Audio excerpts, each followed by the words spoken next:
Aleluia. Meus irmãos, a paz do Senhor. Paz do Senhor. Espero que todos estejam muito bem. Estamos felizes uma vez mais com a oportunidade de estarmos abordando aqui aquele capítulo que, na minha opinião, é sem sombra de dúvidas o capítulo mais difícil de Apocalipse, né? Deus abençoe a todos os irmãos que estão aqui, Deus abençoe nosso pastor, nossos pastores, Deus abençoe toda a amada igreja, amém? Deixa eu lhe explicar algo. Eu nunca trabalhei tanto, igual tenho trabalhado nessas últimas semanas, desde quando a Betel resolveu adotar o tema de escatologia. Para os irmãos terem noção, na agenda da lição de hoje, é para hoje. Só que mesmo essa lição do milênio sendo para hoje, já dei essa lição 2 vezes. Dependendo das congregações, e a gente percebe justamente essa sede e ao mesmo tempo a escassez frente à doutrina bíblica de escatologia. Então os nossos poucos que temos, que aborda tal tema, eles têm trabalhado muito. Um deles eu faço menção do professor Paulo Renato, que justamente ainda em ligação com ele pela manhã, a gente percebe essa correria que se está. Starley, por que Apocalipse é difícil? Apocalipse é difícil porque os seus 22 capítulos vão ter os 3 tempos inseridos: passado, presente e futuro. Starley, por que Apocalipse é difícil? Apocalipse é difícil porque os 22 capítulos estão inseridos linguagem ao mesmo tempo simbólica e ao mesmo tempo literal. Starley, por que Apocalipse é difícil? Apocalipse é difícil devido à variedade de linhas teológicas que se tem no mesmo livro, que tem nesse livro. Então, o que se conclui? Se conclui que o livro é difícil, mas ao mesmo tempo não pode ser um estímulo para nós não estudarmos, pregarmos, crer e ensinar justamente nessa perspectiva de que, de fato, Apocalipse é o livro que crava a bandeira do arrebatamento da igreja. E nós não podemos nos esquecer que se Gênesis é o livro do final, sem sombra de dúvidas, Apocalipse, se Gênesis é o livro do início, Apocalipse é o livro do final. Se no Gênesis Deus cria, em Apocalipse Deus finaliza. Se no Gênesis Deus inicia, de fato em Apocalipse ele vai consumar. Então, para todos os irmãos que têm a revista, sobre a realidade do milênio, eu quero ler com os irmãos Daniel capítulo de número 2, verso 44 e 45, que diz assim, Daniel capítulo de número 2, verso 44 e 45. Diz assim: mas nos dias destes reis, o Deus do céu levantará um reino que não será jamais destruído. Este reino não passará a outro povo, esmiuçará e consumará todos esses reinos, e será estabelecido para sempre. De maneira como vistes que do monte foi cortada uma pedra sem mãos, e ela esmiuçou o ferro, o cobre, o barro, a prata e o ouro, o Deus grande fez saber ao rei o que há de ser depois disto, e certo é o sonho e fiel a sua interpretação. Capítulo 7, verso 27 diz assim: e o reino e o domínio e a majestade dos reinos do céu e da terra serão dados ao povo dos santos do Altíssimo. O seu reino será um reino eterno e todos os seus domínios o servirão e lhe obedecerão. Então vamos lá, vamos começar a explicar justamente o contexto do milênio. Os irmãos devem ter percebido pelas aulas ministradas, pelo conteúdo aqui de fato divulgado, os irmãos vão perceber, justamente como se vai dar o período da grande tribulação. Olhe para cá. Você vai perceber que as linhas e as perspectivas teológicas que se tem sobre o livro de Apocalipse, a respeito do evento tribulacional, e o que será o período da grande tribulação? Será um evento que foi descrito por Jesus em Mateus capítulo 24, em Marcos capítulo de número 13 e Lucas capítulo de número 21. Jesus chega inclusive a dizer que nesses dias serão considerados os piores dias da civilização humana. Diz que os dias vão ser tão ruins, mas tão ruins, que de fato os homens vão ranger, vai haver choro e ranger de dentes. A grande questão é que nós, teólogos assembleanos, acreditamos, cremos e ensinamos que o período tribulacional, ou a grande tribulação, vai acontecer do capítulo de número 6 de Apocalipse até o capítulo de número 19. Então, vou voltar a repetir. Starley, onde é que está o texto bíblico que aponta o período tribulacional? Do capítulo de número 6 até o capítulo de número 19. O que é que vai acontecer no período tribulacional? João começa dizendo que o início do período da grande tribulação vai ser caracterizado pela abertura de 7 selos. Eu me lembro que a última vez que eu estive pregando domingo aqui, eu preguei sobre a cavalaria infernal. O cavaleiro de cor branca, cavaleiro de cor vermelha, o cavaleiro de cor preta, o cavaleiro de cor amarela. Depois, João ainda insere mais 3 selos. Depois, João diz que vai ver 7 anjos portando 7 trombetas. E à medida com que essas trombetas vão sendo soadas, basicamente haverá mais julgamentos de Deus sobre a terra. João não para. Ele vai apresentar justamente a revelação que Deus deu a ele sobre a manifestação da trindade satânica. A trindade satânica que vai ser caracterizada por 2 bestas e um falso profeta. Agora, eu vou abrir um parênteses para relembrar para você algo que você já sabe. Satanás, desde o começo da Bíblia, Satanás tem por ambição querer ser igual a Deus. E no livro de Apocalipse está muito inserido. Por exemplo, se no livro de Apocalipse Deus tem justamente a sua trindade, se no livro de Apocalipse Deus tem a sua trindade, que é o Pai, o Filho e o Espírito Santo, você vai perceber que no livro de Apocalipse, de fato, Satanás também tem a sua, que serão as 2 bestas e o falso profeta. Se no livro de Apocalipse Deus tem a sua cidade, que é a Nova Jerusalém, Satanás vai ter a sua, que é a Babilônia. Se no livro de Apocalipse, de fato, Deus tem a sua noiva, tipificado pela igreja, você vai perceber que Satanás tem a sua, tipificada por uma prostituta. É nítido, é clássico, é abrangente, essa ambição de Satanás, de tudo que Deus tem, ele tentar imitar. E por fim, você vai perceber que se Cristo foi Deus encarnado, é Deus encarnado, você vai perceber que o anticristo será Satanás de uma forma encarnada. Pois bem, na manifestação do anticristo no período tribulacional, e vale destacar que quando o anticristo aparece, a entrada dele ao mesmo tempo é triunfal e ao mesmo tempo é macabra. Ele já aparece ceifando a vida das 2 testemunhas que pregarão o evangelho no período tribulacional.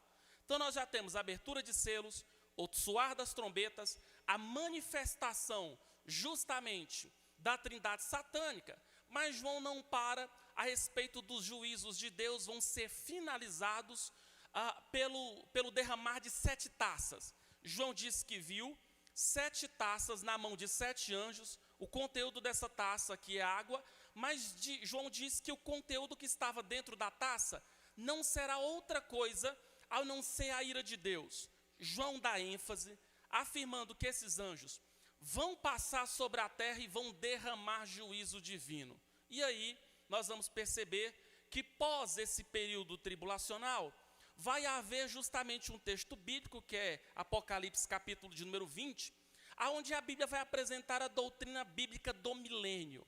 E o que será o milênio? Essa é a proposta que nós vamos estudar aqui nessa manhã.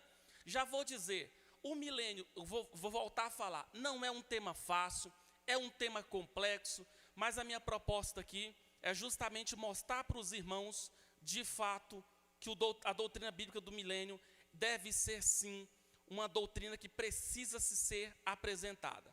Então, como é que o período tribulacional vai finalizar? João diz que viu os céus abertos, diz que vai vir, Cristo virá, todo olho verá. Aqui nós temos 2 características interessantes.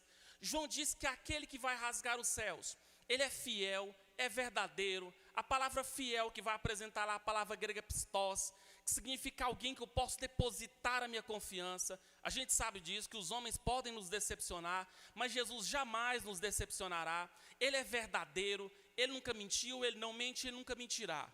É esse que virá, mas tem algo que mais chama a minha atenção, e eu preciso que você compreenda.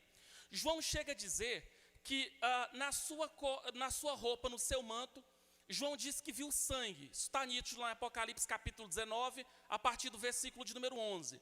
E muita gente lê e entende que o sangue seria uma referência ao sangue que ele derramou na cruz do Calvário. Nós, teólogos, não temos dificuldade a respeito desse sangue.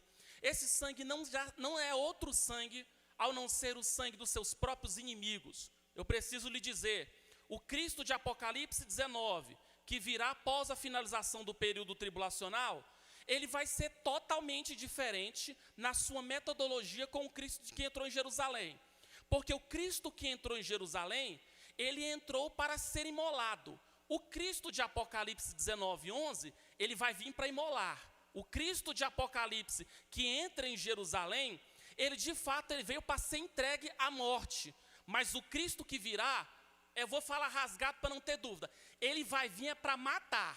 Eu preciso deixar isso bem claro. Apocalipse levanta a bandeira de que todos aqueles homens que desprezaram o príncipe da paz terão como consequência entrar em guerra com o Cristo que está sentado no trono. Apocalipse não é um livro que levanta basicamente uma ideia de um happy hour. Não, Apocalipse mostra um Cristo que colocará um alvo nas costas de todos os seres humanos que de fato rebeliaram-se contra a vontade de Deus. Isso é nítido. Isso é nítido. Inclusive, para deixar bem claro, eu vou até fazer o que eu fiz numa das nossas congregações semana passada. Eu lembro que uma das congregações, a igreja abençoada, como de fato a igreja do Brisas da Mata tem arrancado o brilho dos meus olhos. E lá eu ainda perguntei para a igreja, olha, se eu fosse te matar, eu perguntei desse jeito, se eu fosse te matar, eu te desse duas opções. Ou você quer morrer com um tiro na cabeça, ou você queria que eu te esquartejasse antes. O que você aceitaria? Todo mundo respondeu, eu preferia morrer logo com um tiro na cabeça. Aí a pergunta, Stalin, mas por que você está fazendo essa alusão? Resposta, Cristo não poderia destruir o mundo e finalizar com todos aqueles que foram rebeldes à sua vontade? Poderia. Mas por que ele abre 7 selos, 7 trombetas, 7 taças e permite a manifestação da Trindade satânica? Porque Cristo simplesmente, ele vai ter prazer. É importante você compreender isso de uma vez por todas. Não é um Cristo romântico que de fato anda sendo pregado. Cristo terá prazer. E de fato, você vai perceber que as miríades celestiais sempre vão dar ênfase a esse Cristo que julga o mundo e de fato julga com retidão e julga com justiça. Isso é nítido. Quando finalizar-se o período da grande tribulação, nós vamos perceber que é aí que João fala sobre o milênio. Agora, uma outra consideração. Não há nenhum texto bíblico dos 27 livros no Novo Testamento que vai apresentar a doutrina bíblica do milênio, muito embora, nos 39 livros do Antigo, o milênio de fato vai estar recheado por passagens bíblicas.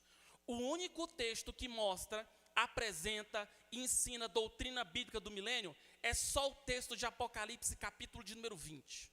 É só o texto de Apocalipse, capítulo de número 20. Então vamos fazer algumas considerações a respeito dessa perspectiva do milênio. Starley, como é que de fato o milênio ele vai ser conhecido? Quais serão justamente as marcas, atributos do milênio? Eu preciso que você compreenda e de fato, se for possível, você abrir a sua Bíblia em Apocalipse capítulo de número 20, por favor. Apocalipse capítulo de número 20.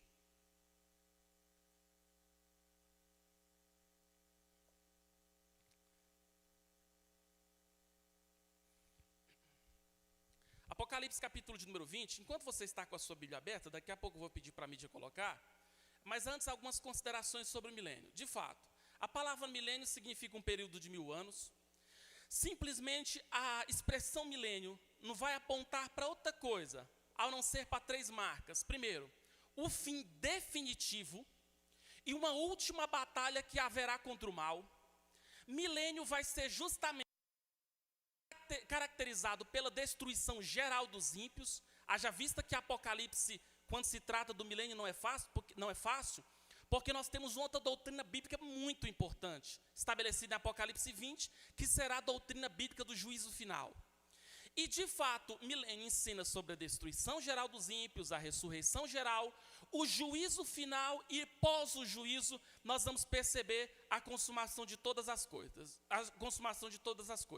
Então nós vamos assinalar alguns fatos. Primeiro, era uma crença comum a doutrina bíblica do milênio no início da igreja primitiva. Eles ensinavam e pregavam isso com muita veemência.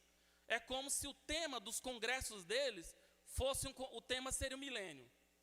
O tema das cruzadas era o milênio. Isso era uma doutrina muito inserida no século I. Segundo lugar, e aquilo que eu já abordei, a única passagem bíblica que se tem sobre o milênio no Novo Testamento será apenas em Apocalipse capítulo de número 20. Depois, milênio ensina que todos aqueles, e observe isso aqui, ensina que todos aqueles que forem martirizados por serem cristãos e não se dobrar à trindade satânica e nem permitir-se ser marcado pela besta, receberão de Cristo um galardão, e esse galardão será justamente o milênio. Stanley, por que é que Cristo galardoará aqueles que não aceitarem a marca da besta e nem se curvar para Satanás aqui na terra? Porque foi aqui na terra que eles sofreram e padeceram. Por exemplo, se você pegar, por exemplo, o cavaleiro de cor vermelha, João diz que na abertura do 2º selo, ele viu um cavaleiro de cor vermelha. João diz que ele tem uma espada nas mãos, é a palavra grega ali é macaira, que significa outra coisa a não ser cutelo imolador.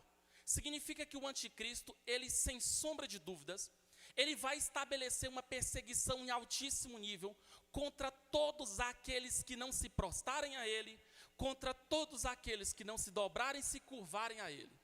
E o que significa? Significa que ou eu entro no sistema satânico, ou basicamente eu vou pagar com a minha vida. Eles vão sofrer no período tribulacional. Ou seja, Cristo não estava brincando quando ele disse que serão os piores dias da terra. Porém, como foi aqui na terra que eles vão sofrer, é aqui na terra que Cristo os galardoará. E isso será no momento do milênio. Porém, depois desse milênio, e ainda eu preciso te relembrar isso, que depois desse período de 1000 anos, o diabo voltará a ser liberto, e aí que depois disso vai se seguir uma última luta entre as forças do bem e as forças do mal. Depois, a ressurreição geral de todos os homens. É por isso que Apocalipse 20, 3 doutrinas muito sérias é apresentada, que vai ser justamente a doutrina do milênio, a doutrina do juízo final, e depois nós ainda temos a doutrina bíblica da ressurreição. E é pós o milênio que todos os seguidores de Satanás vão ser incinerados no lago que arde em fogo e enxofre. E aqui eu quero aproveitar para fazer um gancho, para dizer para os irmãos uma seguinte regra bíblica. Irmãos, a Nova Jerusalém e o lago que arde em fogo e enxofre, que vai ser justamente o inferno, a Bíblia é muito clara ao dizer que esses dois locais só vão ser inaugurados pós o juízo final. Sabe por que eu estou dizendo isso? Não me tenham por cético, mas eu falo isso porque os irmãos, sem sombra de dúvida, já devem ter visto muita pessoa que orou, jejuou e foi lá no inferno. Foi, voltou, e a minha preocupação é que uma hora esse povo vai e não vai conseguir descobrir o caminho de volta, vai acabar ficando por lá mesmo. Inclusive, existe um livro chamado A Divina Revelação do Inferno. O inferno pode ser de tudo, menos divino.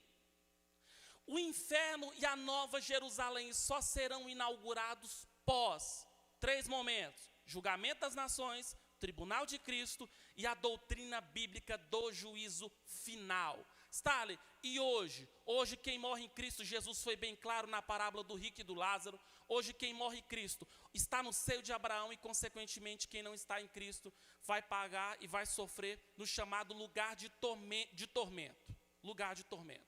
Então, é justamente o texto mostrando que o milênio não será para outra classe de pessoas, ao não ser para aqueles que não se dobraram ao anticristo. Daqui a pouco eu vou mostrando isso na Bíblia. Considerações sobre o milênio. Você sabe que com a morte dos apóstolos, a pergunta que fica é: quem foram os arautos do evangelho pós a morte do colegiado apostólico? Quem é que foram os missionários depois que os apóstolos pagaram com a vida por servirem a Deus? Foram chamados pais da igreja, os pais da igreja. E alguns pais da igreja deram considerações lindas sobre o milênio. Exemplo, Justino Marte. Ele vai dizer que o milênio é uma parte importante de uma doutrina bíblica cristã. Ele vai dizer que o milênio é algo que é caracterizado por estar na boca de bons cristãos. Segundo, Irineu sustentava firmemente que haveria um reino de 1000 anos na terra. Uma das razões que se invocava o favor dessa crença era que, tendo os mártires sofrido nessa terra, era justo que nessa terra eles desfrutassem de paz e, de fato, desfrutassem de segurança. Papias foi um escritor do século II. Ele escolheu muitos materiais interessantes sobre a igreja primitiva e sobre os evangelhos. Inclusive, ele ensina justamente que a proposta de Cristo nunca foi com que os homens se dobrassem ou se curvassem ao diabo, mas que fossem galardoados por Deus. Por que eu digo isso? Porque no livro de Apocalipse, Satanás vai ser descrito como dragão, devido a 3 características: agilidade, sagacidade e força. E a gente sabe que uma das maiores ferramentas de Satanás e um dos métodos que ele é mais eficaz é no método de persuadir. Ele vai tentar convencer as pessoas no período tribulacional a se dobrar a ele. Stalin, então qual que vai ser o posicionamento nosso como igreja? Qual que vai ser o posicionamento pentecostal? De que, primeiro, a igreja não passará pelo período da grande tribulação. Está nítido no artigo 13 do Credo das Assembleias de Deus. Nós ensinamos, cremos e pregamos, e mais do que nunca foi estabelecido isso aqui na nossa convenção nacional que nós recebemos aqui, que de fato a igreja não passará no período tribulacional. É justamente a Assembleia de Deus cravando a sua bandeira a respeito de que o juízo final não será outra coisa, ao não ser a ira de Deus sendo derramada pelos homens, e nós ensinamos e acreditamos que a igreja não passará por esse juízo divino. Amém? Amém? E é justamente, eu vou fazer das palavras do pastor Abinai as minhas, né? Se você quiser ficar, fique, nos conte como foi, caso você não se dobre a Satanás. Mas ao contrário, no arrebatamento da igreja, que Deus nos dê graça e de fato haveremos de subir para a glória de Deus. Amém? Vamos para Apocalipse capítulo 20, do versículo de número 1 ao 3, por favor. Vamos começar a entrar na doutrina do milênio. Observe, Apocalipse capítulo 20, versículo de número 1. Na sua Bíblia diz assim: e vi descer do céu um anjo que tinha a chave do abismo e uma grande cadeia na mão. Observe o que João está vendo. João é nítido ao afirmar que o capítulo de número 20 vai ser caracterizado por um anjo que vai descer com a jaula nas mãos. Observe isso. Ele vai descer com a jaula nas mãos e vai prender a Satanás. Geralmente a pergunta é simples: Stalin, quem que será esse anjo? Conjectura. O que eu estou falando, não estou fechando conceito, mas eu posso conjecturar. Eu tenho a leve percepção que será o arcanjo Miguel. O prefixo arque significa chefe, portanto não tenha dúvida. Ele é o anjo chefe das miríades celestiais. Não será a primeira vez que esse arcanjo teve contato com Satanás, e de fato ele vai descer e vai prender Satanás. O versículo de número 2, por favor, e o versículo de número 3, diz assim: ele prendeu o dragão, a antiga serpente, que é o diabo e Satanás, e o amarrou por 1000 anos. Versículo de número 3. E lançou no abismo, e ali o encerrou, e pôs selos sobre ele, para que não mais, observe, para que não mais engane as nações, até que os 1000 anos se acabem, e depois importa que seja solto por um pouco de tempo. Então vamos para algumas considerações. Stalin, como é que o milênio será inaugurado? Vou voltar a dizer: o milênio será para aqueles que não se curvarem a Satanás no período tribulacional. Existe um texto bíblico? Mídia, por favor, Apocalipse capítulo 20, o versículo de número 4. Por favor. Apocalipse capítulo 20, o versículo de número 4.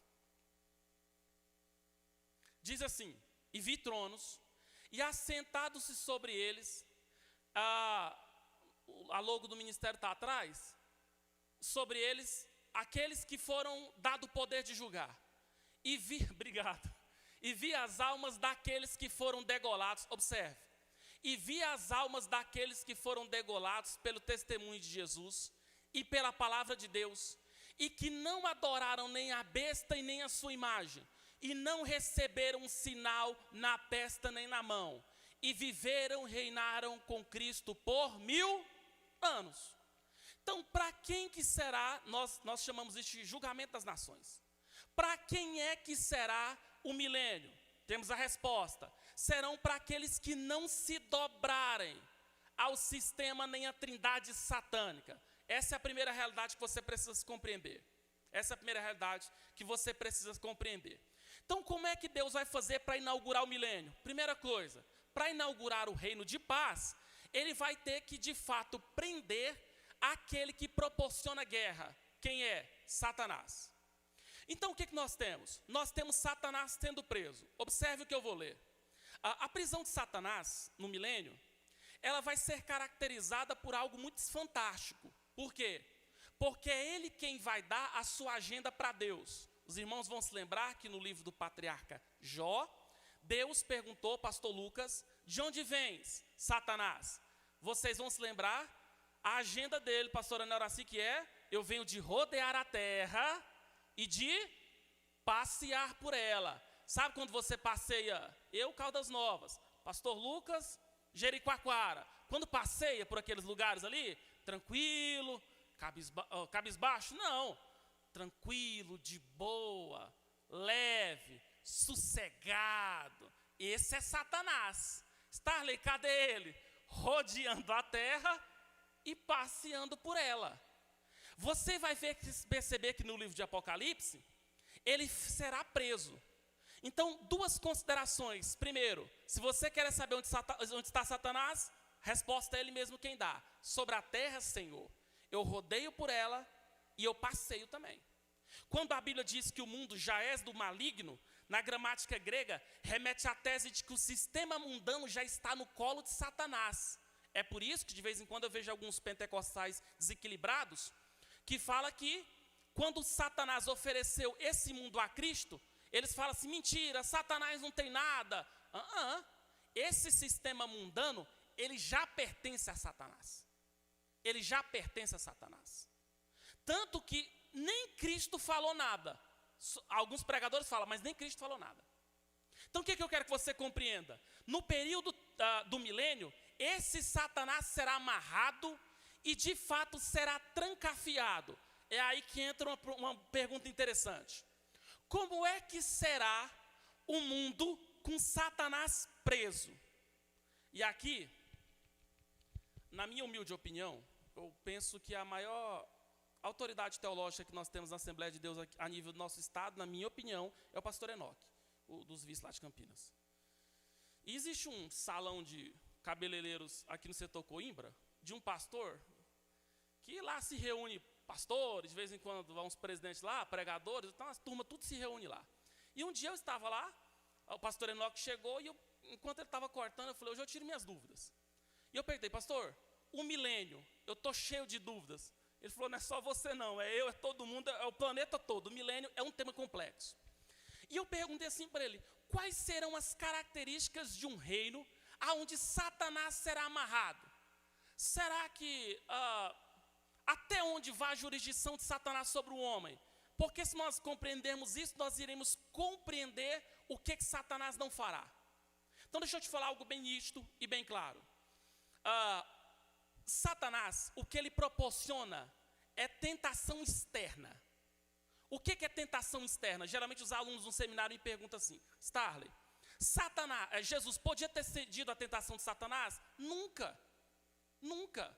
Porque Jesus é Deus. A Bíblia diz que Deus não pode ser tentado. Então por que Satanás tentou? Porque se tem uma marca que é dele, é a perseverança. Você pode ter certeza. Você pode ter certeza que um dos atributos de Satanás é não costumar desistir. Então por que eu estou falando isso? Porque o que Satanás não fará? Tentação externa. Nós somos tentados de uma perspectiva externa e interna. Externa é porque de fato Satanás faz isso. Lembra do que ele fez com Adão e Eva lá no Jardim do Éden? Mas a interna, lembra da proposta de Tiago? Que nós somos tentados pelos nossos desejos, pelas nossas paixões. Com Satanás sendo amarrado e Satanás sendo preso, simplesmente Satanás não vai conseguir tentar as nações, proporcionar o mal, porque a gente sabe que Satanás é destruidor, Satanás é enganador, Satanás é tentador e Satanás é adversário. Então, para resumir o diálogo que eu tive com o pastor Enoque, simplesmente o texto que mais se encaixa, observe, o texto que mais se encaixa para tentar compreender como será o milênio, seria justamente no livro de Gênesis, no Jardim do Éden, antes do pecado entrar. Porque no milênio vai haver reprodução, no milênio quem vai estar habitando não será outras pessoas, a não ser seres humanos em carne normal. E é aqui que a revista vai começar a trabalhar. E o que a revista trabalha, Starley? As marcas do milênio. Primeira marca, não se esqueça, Satanás estará preso, não terá poder para proporcionar o mal, não terá o poder de ser adversário de ninguém, não vai ter o poder para tentar ninguém. Por quê? Stanley Orton é um teólogo pentecostal, ele diz assim que todos os recursos da tentação serão retirados para que o homem demonstre de fato que ele é. Agora a perguntinha segunda logo lhe é lançada. Por que é que Deus amarrará Satanás? Qual é a intenção e o propósito divino em amarrar Satanás no milênio? Para que os moradores que estiverem no milênio, de maneira nenhuma, tenham desculpa para dizer que não serviram a Deus com fidelidade, porque afinal de contas, o seu principal adversário estará justamente trancafiado e amarrado. É uma desculpa a menos, afinal de contas, simplesmente Deus vai dar a graça dos homens manifestar o seu amor por Deus no período tribulacional. E de fato, Satanás vai ser retirado dessa esfera. Afinal de contas, Satanás sempre nos prejudicará frente à nossa comunhão com Deus. Você pode ter certeza disso.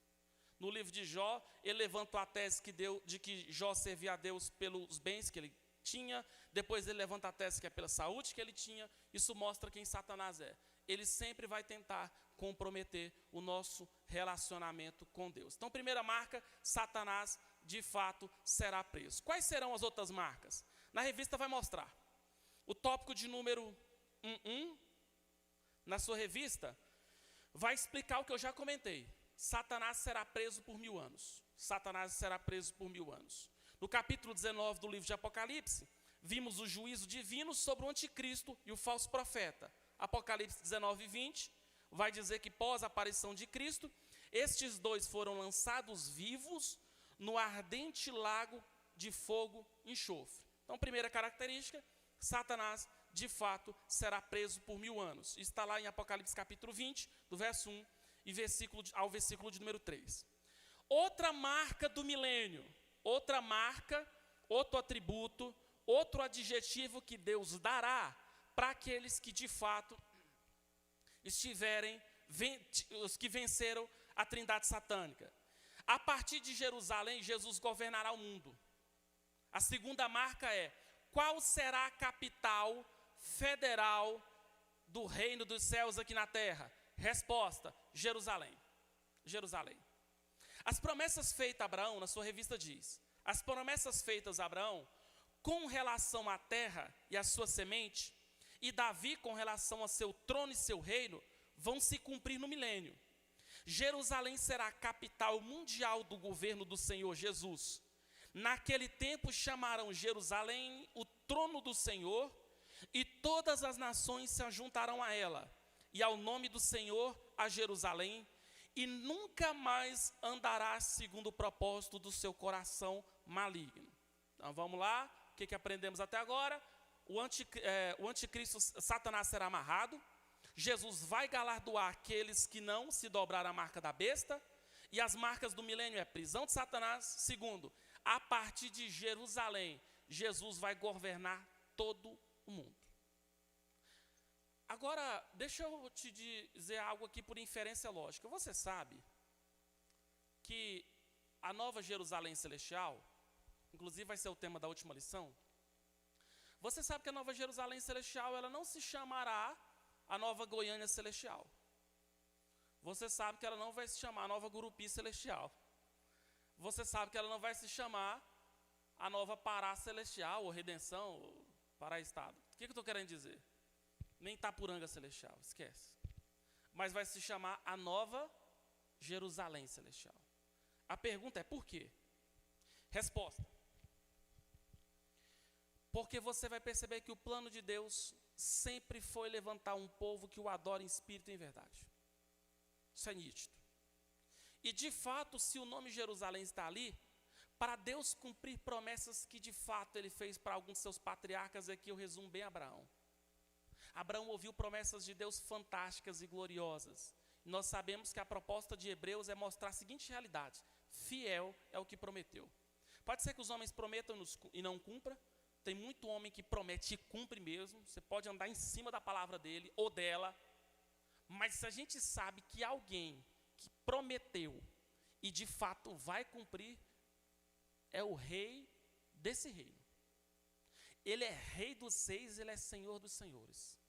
Ele de fato vai governar tudo e todo mundo estará debaixo da sua completa jurisdição. E de onde é que ele fará isso, Starley? Justamente de Jerusalém. Quem será o rei? Todo mundo sabe, mas a lição tem um comentário interessante. O tópico 1:3 diz assim: Jesus, o rei universal. No milênio, Jesus governará sobre todo mundo. Há várias passagens na Bíblia que mostram isso, mas uma sem dúvida emblemática. A estátua que Nabucodonosor viu em sonho. Tu, ó rei, estavas vendo, e eis aqui uma grande estátua. Esta estátua que era imensa, e cujo esplendor era excelente, estava em pé diante de ti, e a sua vista era terrível. Deixa eu te colocar no contexto de Daniel. Primeira coisa, Deus deu a Nabucodonosor uma revelação. Nota de rodapé: revelação não é dom espiritual. Os 32 dons que aparecem no Novo Testamento, você vai perceber que Paulo é enfático. Os dons são dados por quem? Pelo Espírito. Amém? Amém, amém, amém? As duas poderosas revelações do Antigo Testamento, Deus deu a homens que professavam sua fé em demônios. Faraó e Nabucodonosor. Mas Deus revelou para eles. Por que é que Deus revelou? Porque revelação é um efeito sobrenatural de Deus na vida do homem, e Ele faz isso para quem Ele quer. Inclusive a percepção que eu tenho, que Deus faz isso justamente dependendo do... A Alessandra uma vez explicou isso muito interessante na época que eu estava aluno aqui da FACEB, que justamente Deus revela sobre grandes líderes. Sempre as revelações de grandes líderes, elas são sempre revelações mais emblemáticas e abrangentes. Foi para esses homens que ocupavam altíssimos cargos, os cargos mais poderosos do mundo, Deus revelou de fato os reinos que se levantaria. Agora, para revelar, aí não. Aí é só o Espírito Santo usando um servo, uma serva dele. E quem que foi no caso? Daniel. E o que Daniel mostra? Daniel vai falar de uma estátua, ele vai explicar que a cabeça era feita de um material, os braços e o peito de outro, aqui de outro, aqui de outro, aqui de outro. E o que Nabucodonosor é interpretado a respeito dessa revelação? Qual que é a interpretação que ele recebe? Ele recebe a interpretação, olha, a cabeça é a Babilônia, ele vai começar, virá a Babilônia, vai vir um reino, e de fato esse reino veio, que foi o Império Medo-Persa. Depois Daniel fala que virá um outro reino, que foram os macedônicos. Depois ele vai falar que vai vir um outro reino, que será os romanos. Só que ele finaliza dizendo que vai vir um reino, que esse reino não vai passar jamais. Esse reino ninguém terá poder para destruí-lo. E por que é que ninguém terá poder para destruí-lo? Porque o rei da Babilônia mais famoso foi quem? Nabucodonosor. O rei Medo-Persa mais famoso foi quem? Ciro. O rei mais famoso dos macedônicos foi quem? Alexandre. O rei mais famoso, o líder mais famoso do Império Romano foi César. E por que eu estou querendo dizer isso para você? Para garantir a você que Cristo, Ele é mais poderoso. Ele é mais poderoso do que Nabucodonosor. Ele é mais glorioso do que justamente Ciro. Ele é eterno, coisa que Alexandre não era, e ele sempre desfrutará de todo o poder, coisa que o general Júlio César nunca desfrutou. Por que é que ninguém destruirá? Porque ninguém o destruirá, porque o rei desse reino, ele simplesmente nunca conheceu, não conhece e jamais haverá de conhecer a derrota. A vitória sempre será a marca da sua batalha. Então a lição que fica é: podemos confiar em Cristo, porque a gente sabe justamente do seu poder e da sua glória. O Hernandes, no dia que o pastor Hernandes Dias Lopes, quando eu levei no Santos Dumont, eu lembro que depois das 2 preleições ele fez uma pergunta interessante. Ele fez assim: vocês lembram desse texto que diz: se Deus é por nós, quem será? Quem será? E se Deus for contra nós, quem será por nós? Quem será por nós? Mas nós acreditamos que estamos do lado dele, e é do nosso lado que ele está. Esse reino jamais haverá de passar. O tópico de número 2, para nós finalizarmos, eu sei que a aula é pesada, é igual eu comentei, são 3 doutrinas bíblicas sérias, mas eu sei que somente já está fritando, mas já estou finalizando. O tópico de número 2, 2:1 diz assim, sobre as outras marcas do milênio. Segundo a lição, o tópico 2:1 diz assim: derramamento pleno do Espírito Santo. E há de ser que depois derramarei do meu Espírito sobre toda a carne, e vossos filhos e vossas filhas profetizarão, os vossos velhos terão sonhos, e os vossos mancebos terão visões. Olhe para cá.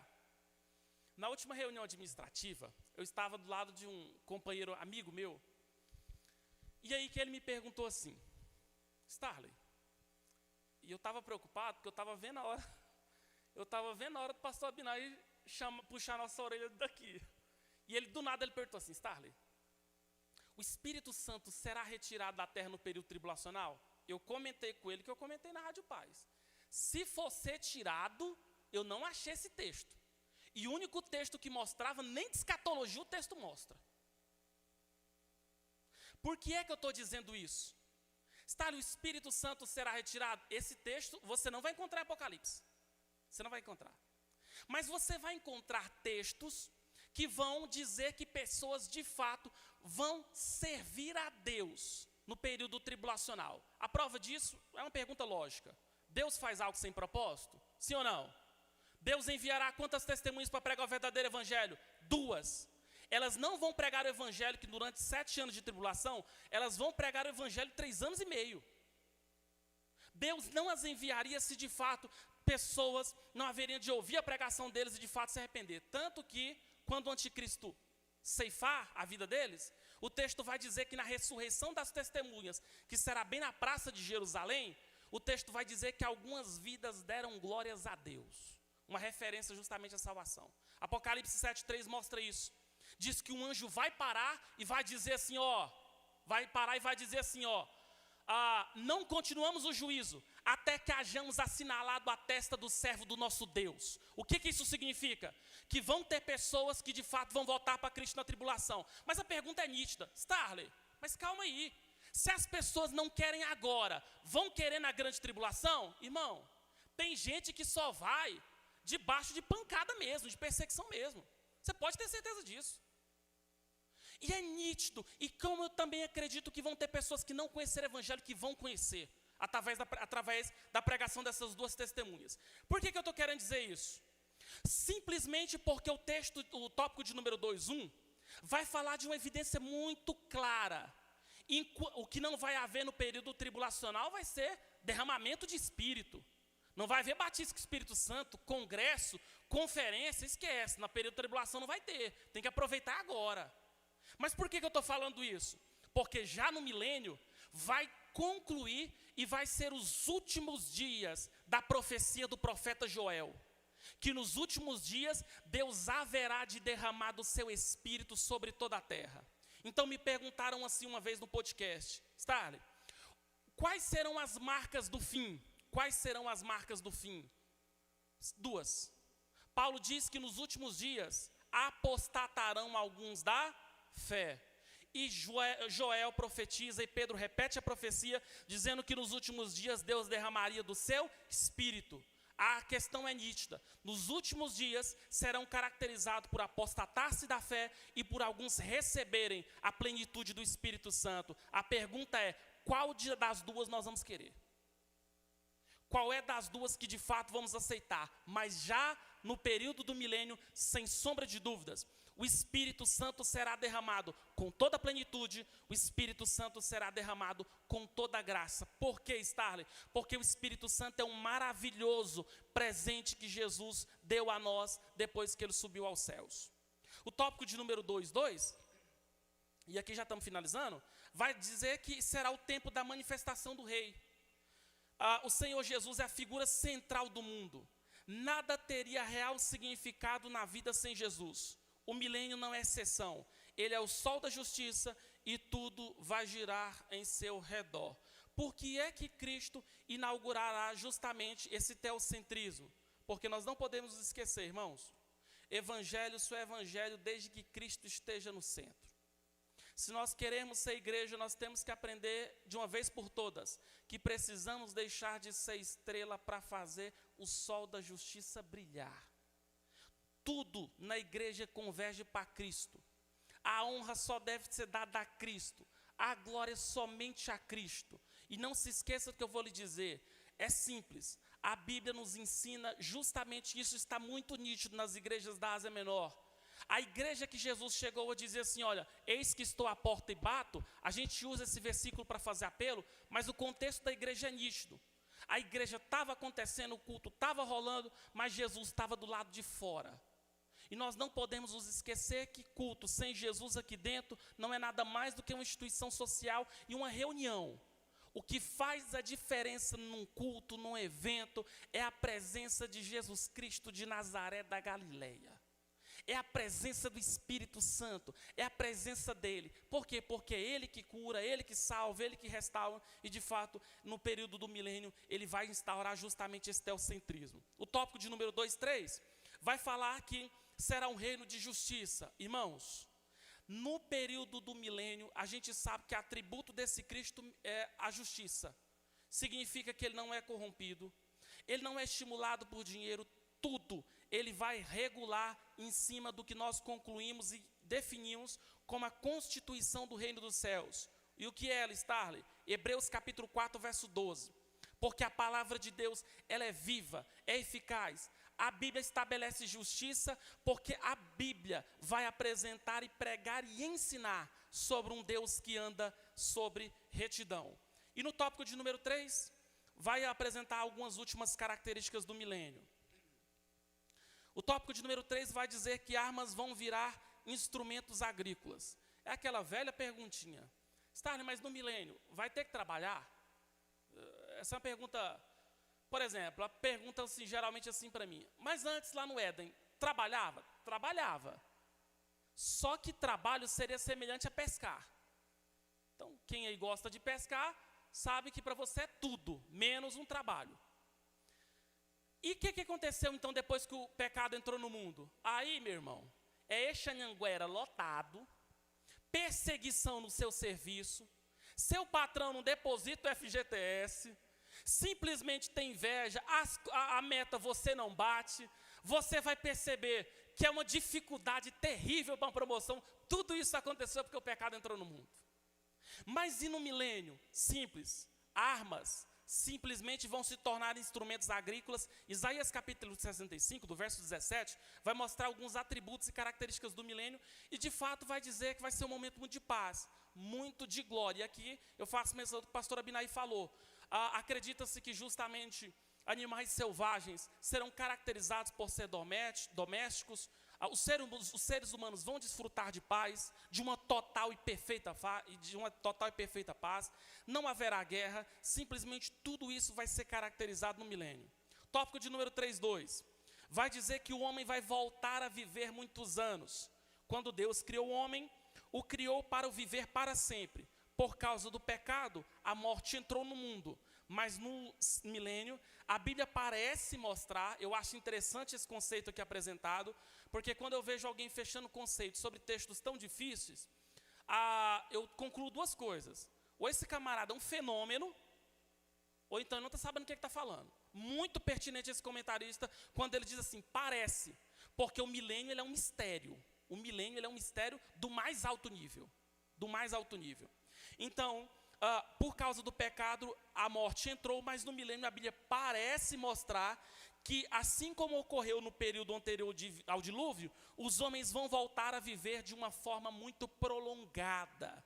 E seria justamente um argumento para os 1000 anos serem considerados literais.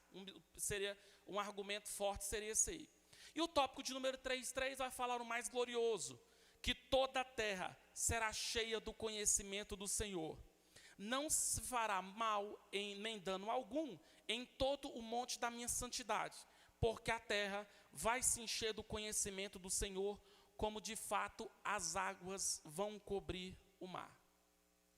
Então, eu concluo utilizando justamente o que o comentarista disse.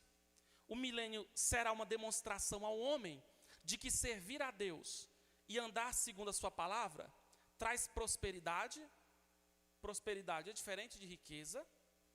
Segurança, realização plena. Cabe ao cristão hoje tirar disto a lição sobre a relevância de continuar perseverando em Cristo, pois há propósito de Deus para o seu povo, além da presente era. Deus abençoe os irmãos.